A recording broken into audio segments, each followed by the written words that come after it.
이 창업은 자산일까요? 노동일까요? 많은 분들이 이렇게 말씀하십니다. 그래도 창업이면 내 사업이고 회사에 다니는 것보다는 낫지 않겠느냐고, 열심히만 하면 언젠가는 편해질 거라고 말입니다. 그래서 누군가는 퇴사를 결심하고, 누군가는 퇴직금을 들고 가게를 열며, 누군가는 프랜차이즈 설명회에 앉아 고개를 끄덕입니다. 그 순간 머릿속에 떠오르는 그림은 대체로 비슷합니다. 내 가게, 내 사업, 그리고 언젠가는 내가 없어도 돌아가는 구조입니다. 하지만 시간이 조금 지나고 나면 많은 창업자들이 같은 질문 앞에 서게 됩니다. 이게 정말 자산이 맞는지, 아니면 회사를 나와서 더 힘든 노동을 하고 있는 건 아닌지 말입니다. 이 질문은 생각보다 중요합니다.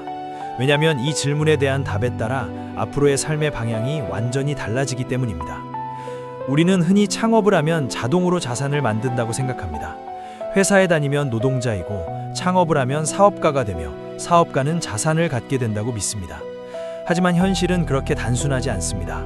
창업은 자산이 될 수도 있고 그냥 노동으로 끝날 수도 있습니다. 문제는 이 둘의 차이를 제대로 구분하지 않은 채 시작한다는 점입니다.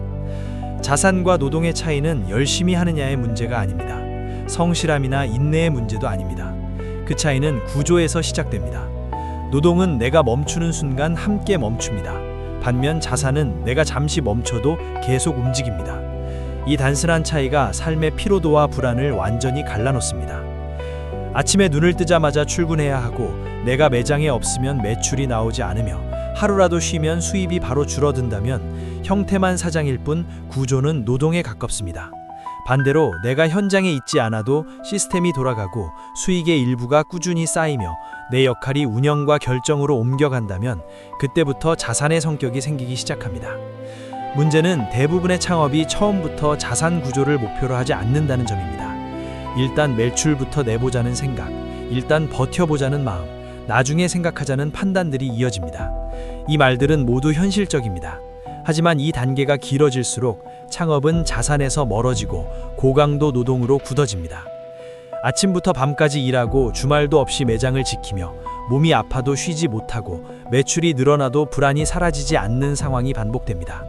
그래서 사람들은 자영업이 제일 힘들다고 말하고 사장이 더 고생이라고 말하며 차라리 회사가 낫겠다고 이야기합니다. 하지만 본질은 다릅니다. 창업이 힘든 것이 아니라 노동으로 설계된 창업이 힘든 것입니다. 창업은 인생의 단계가 아니라 역할이 바뀌는 것에 불과한 경우가 많습니다. 월급을 받는 노동자에서 매출을 만들어야 하는 노동자가 된 것뿐입니다.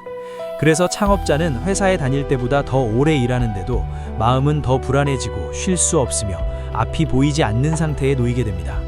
이때 반드시 던져야 할 질문이 있습니다. 나는 지금 자산을 만들고 있는지 아니면 노동을 연장하고 있는지에 대한 질문입니다. 자산이 되는 창업은 처음부터 완성되어 있지 않습니다. 차이는 방향에 있습니다. 이 일이 언젠가는 나 없이도 돌아갈 수 있는 구조인지, 그 방향을 향해 가고 있는지가 중요합니다. 많은 프랜차이즈 창업자들이 시스템이 있으니 자산일 것이라고 생각합니다. 하지만 브랜드는 본사의 자산일 뿐, 가맹점주에게 남는 것이 내가 직접 일한 시간만큼의 수익이라면 그 구조는 여전히 노동에 가깝습니다. 내가 빠지면 멈춘다면 본질은 바뀌지 않습니다. 자산형 창업의 핵심은 자동화나 무인이 아닙니다. 반복성과 분리 가능성입니다. 내 역할이 점점 줄어들 수 있는 구조인지가 핵심입니다.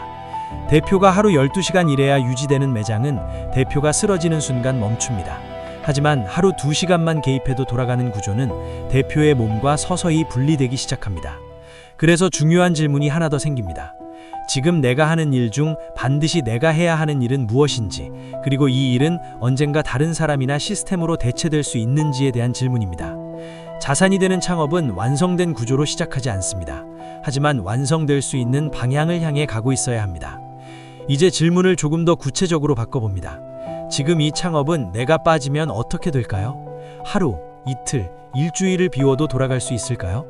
만약 내가 없는 동안 모든 것이 멈춘다면 그 창업은 아직 노동의 단계에 있습니다. 중요한 것은 그 현실을 부정하지 않고 인정한 뒤 어떤 선택을 하느냐입니다.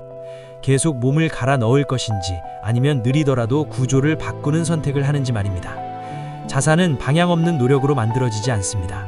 오늘의 매출보다 내 역할을 하나 줄이는 선택, 업무 하나를 위임하고 매뉴얼 하나를 만드는 선택, 그 작은 변화가 방향을 바꿉니다. 그래서 다시 처음 질문으로 돌아옵니다. 이 창업은 자산일까요? 노동일까요? 지금은 노동에 가깝더라도 영원히 그럴 필요는 없습니다. 오늘도 버티고 있다면 그것은 당신이 부족해서가 아니라 아직 구조를 바꿀 여유를 만들지 못했을 뿐입니다. 지금 이 창업, 당신의 몸이 지치면 함께 흔들리는 구조입니까? 아니면 당신이 잠시 숨을 고를 때도 계속 움직일 수 있는 구조입니까? 이 질문 앞에서 잠시 발걸음을 멈췄다는 것만으로도 당신은 이미 창업의 다음 단계를 바라보고 있는 사람입니다.